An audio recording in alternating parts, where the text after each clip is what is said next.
c'est en tout cas ce qu'annoncent les responsables de la sécurité américaine au Washington Post, sous couvert d'anonymat évidemment, en raison du caractère très sensible du dossier.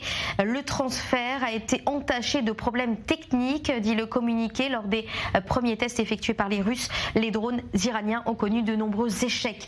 Alors pour l'administration Biden, l'origine de ces défaillances n'est pas encore bien précisée, bien connue. Ce qui est sûr, c'est que ces défaillances ont été découvertes dans la première livraison envoyée par Téhéran des drones, donc ces véhicules aériens qui sans pilote, des séries Moadjer 6 et Shahed ont été récupérés par des avions cargo russes.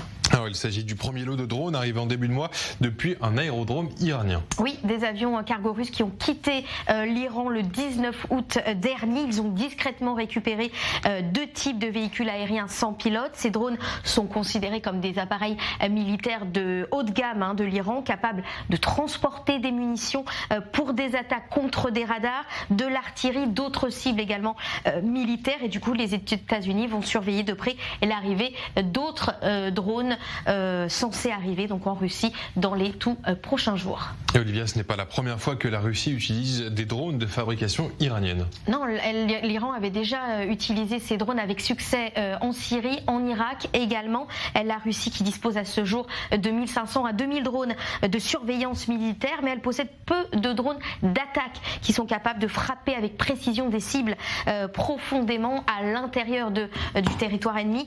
Et face donc à l'épuisement de son stock de drones, eh bien la Russie a dû se recharger, ce qui inquiète évidemment les États-Unis. La Maison-Blanche avait d'ailleurs rapporté ces dernières semaines que les Russes avaient commencé leur entraînement en Iran. Le mois dernier d'ailleurs, des images satellites avaient été diffusées par l'administration américaine. Elles montraient la présence de responsables russes à l'aérodrome de Kashan en Iran les 8 juin et 5 juillet dernier, en train donc d'observer les drones iraniens.